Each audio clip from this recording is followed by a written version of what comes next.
Welcome to Straight Talk. Today's topic impacts everyone. We're going to talk about cleaning for health. We all understand how critical effective cleaning is for reducing the spread of illness and ensuring safe, healthy environments. From offices to hospitals, workplaces to public spaces, and even your own home, cleaning for health should be the gold standard. However, despite its importance, fully implementing this approach often faces challenges, limited resources, a lack of training, and competing priorities, to name a few. So, how do we bridge the gap between intention and action? How can we move beyond the basics and make fundamental, impactful changes for public health? To discuss this issue of cleaning for health, what can we do to make it reality and get beyond the challenges? I'm pleased to welcome Dr. Gavin Macgregor-Skinner, Senior Director at ISSA. Gavin, how are you? I'm doing great, thanks, Jeff. So am I. How about that? We have a lot to talk about today, Gavin. It's an important topic. And I wanted to talk to you about this because I had a conversation with a lifetime veteran of the cleaning industry recently, and he's passionate about cleaning for health. He wants to see real change. He lamented, though, that through his entire long career, he hasn't seen real change, that where we're at right now with cleaning for health may not be any better than decades ago. He asked me the question, Jeff, have I wasted my time? That's a sobering question. When you think about that, Gavin, what would be your response? What would you say to that gentleman or anyone that has those types of concerns? This is so important, just straight off the bat. Do you measure performance when you clean any surface in any building? And that means, do you have a quality management system? And this is so important for the whole value chain of the clean industry. What are the quality management systems that we want to see in place? The set of processes, the procedures that help any building, any facility manager, anyone that cleans to meet customer needs and regulatory requirements. And do you have a way to measure the levels of cleanliness so you can show that there's a return on investment for the work that you're already spending money on, and you're using time and money and people to go and actually clean those surfaces that we do on a regular basis?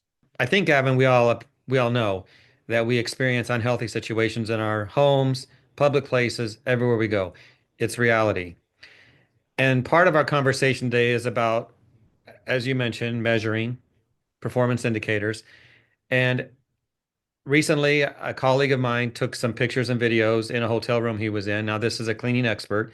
He had a black light, and he shared those with me, and it's quite disturbing. In fact, I'm going to put those up now as we have this conversation and look at those. But as you look at this, Gavin, this video, the contaminants on the chair and the ottoman, what do you think? Why is this happening? What can we do about this? And it's everywhere. What do you think? Well, let's look at this photo again just with our eye, and then using a tool like the ultraviolet light, the UV light. Jeff, is actually a tool that we use across the profession for measuring performance, but also identifying areas that may need to be cleaned so that we can actually be more strategic and save resources, save money, save time by finding areas that we should be focusing on. Instead of saying I have to clean the whole carpet, I find the areas that through with my UV black light that are dirty or stains, and I get to remove those. So this is, again, going back to this quality management system. Let's look at this chair in this building. It was a hotel. Is it clean? Is it acceptable? Does it meet the standard? And my answer when I look at it is no. It doesn't meet the standard of care. The standard of care in the cleaning industry are those critical methods and procedures for cleaning. And it shows to me that this particular building has accepted that stains, probably on the couch, on the chair, maybe even on the carpet and the mattress, haven't seen photos of that, are acceptable. I don't think that's correct, because when I look at this chair, Jeff, and I now see that it's not clean, can it be cleaned? And I would say, yes, it can. Okay. Some might say no. In fact, the person I had this conversation with said they need to just replace it. Reality is, will they actually clean it? And his conversation with management at the hotel was no, they didn't really seem to care that much. How sad is that? But let's talk about the technology, because if you know it's dirty, if you can see it, if you can measure it, test it, Something needs to be done to fix that. Talk about black lights. What can they really do? How should we use them? Can you get into that? Well, yes, Jeff, and I'm going to put a question out to everyone across the whole value chain of the industry that focuses on cleaning indoor buildings and making them healthy and safe. And the point here is, Jeff, there are tools. We have a tool, and here's one here, right? This is a ultraviolet black light. The wavelength is 365 nanometers. Again, I would recommend anyone can use this. Any Hold it up, clean Gavin. room, Hold it up a bit more. So any it's a clean. flashlight. It is. It's a flashlight, and the special lens in there, the lights in there, Jeff, gives us 365 nanometers of wavelength. Okay. Now that's a special number because again, that's this is UVA light. It's above 315 nanometers. This is 365, so it's not harmful to the eyes and the skin. But I would highly recommend you follow the manufacturer's safety instructions for any of these lights. And you do not, be responsible. Don't poke, don't shine them at people's eyes or on your skin. But this is not the UVB, UVC light, which is below 315 nanometers, which has health effects and dangerous to eyes and skin. So this is a very safe cleaning confirmation tool. This could be a citizen science project, Jeff. This could be a citizen science project where over 300 million Americans could get one of these and send us into their stories of what they think is clean and what's not clean. And then we're going to go out to our industry subject matter experts and say, why do we use these tools? Because we measure cleanliness, we measure performance. And that becomes a quality management system. Now, the challenge we have in the hotel and other buildings where we go to is they just don't know how to do it. We saw with the magic of the UV light at 365 nanometers, it made the invisible visible. We have stains. Let's just call them stains. We don't actually know what was on that fabric, that cloth, that couch, that chair, but we do know there's stains and they should be removed. The challenge we have, Jeff, is they don't know how to do it. So the cleaning industry needs to pony up and go, we need training, we need education, we need quality management systems that use tools like a UV light, and we help measure performance. And that becomes through education, training, and just processes. And I bet you, a million, billion, gazillion dollars, you go back to that facility and go, how do you clean that couch? I went, I don't know.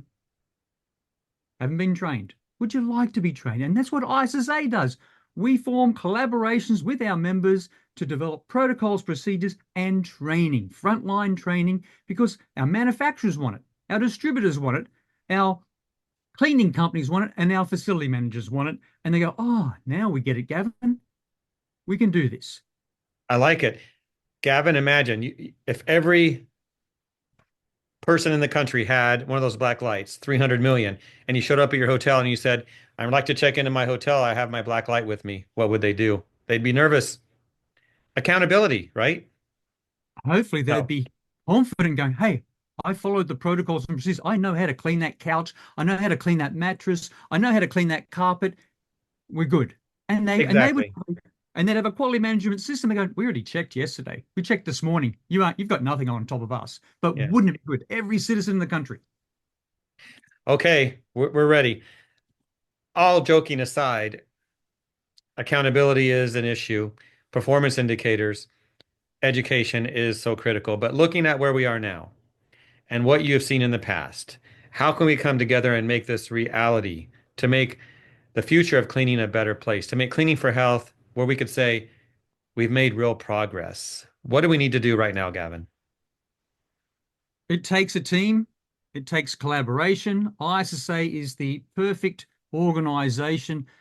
Let's go back out to those that make and create cleaning products, those that make mattresses, chairs, and carpet, the manufacturers, and ask them the question, are your products that you developed, are they being used as you designed them to be used? Are they being cleaned and maintained for health and safety and for just use in the way you designed? If not, then help us teach the others.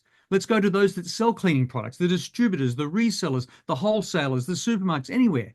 Why are hotels not buying products that can be used to clean soft surfaces like chairs, couches, mattresses, and carpet? Why? Just ask that question. And then go back to the actual buildings, the facilities. For example, here's a hotel, and ask those that are responsible for health, safety, levels of cleanliness. Why can't you clean this chair? And how can ISSA and all our members come together and help you? And if they say we need product demonstrations, we'll do product demonstrations. If they say we need training and education, wouldn't it be great? Gavin and Jeff walk into a hotel and there's the sign in the lobby. This hotel has been cleaned to cleaning standards for the standard of care to ensure your health and safety. You won't find any stains or other stuff in here with your UV black light. That's quite a speech, Gavin, and I like it. It sounds like it can be done, but it starts at the top. So a facility manager at a hotel like the one we just discussed needs to embrace this and talk to staff and talk to those who have solutions, talk to ISSA, bring the training in. It's going to cost some money. It has to be added into the budgets. Do you see that as something we can overcome? I mean, it costs money to do more. Yeah, really good question, Jeff. So many of the facilities that I visit throughout the country, people go, I don't want them to have a culture of fear. I don't want to think that they're in trouble. And I go into a hotel, I go into a supermarket, I go to an airport, I go to a factory, I go to a school, and I look for dirt. I look to see how clean it is. Oh, we enjoy. No, I'm here to give you a quality management system with continuous improvement and consistent key performance indicators and measure and metrics. I want you to measure cleanliness under your Cleaning for Health program, and it's doable. And you make that relationship, that partnership, that collaboration, and over time, it's a few weeks, a month. It doesn't take a long time. They go, wow, we now notice a difference. Did I blow out your budget? No, I didn't. I might have saved you some money, actually. Maybe you were over cleaning. Maybe you're doing too much. But maybe I'm making you more strategic in cleaning what matters to health and safety and to the material that you have in your building. And also, everyone's going, hey, we're doing a better job. This is a safer indoor space. Our cleaning workers want to be trained, Jeff. That's the biggest message I'm hearing right now. And then they want to put the patch on their on their sleeve, on their uniform, and say, I have been trained. I'm not unskilled. I am skilled because I clean based on science and evidence. I based on the chemistry of my products, the tools and the equipment. I know how to use it. I was in a hotel just recently, Jeff, and I said to the lady and the man who were cleaning the hallway in the room, what training did you get? And they went, we're parents. We know how to clean because we have kids. And I went, hang on, I'm about to sleep 8 hours in that room. It's clean to a standard, right? No, it's clean to how I clean my house because, and that's wrong. Let's make the cleaning industry professional. And that starts with education and training. Gavin, well said. Appreciate your time today. Let's see what people do with this information. If you're a facility manager, if you're in charge of any type of cleaning in your facilities, your companies, any organization, accept the challenge. Let's make real change.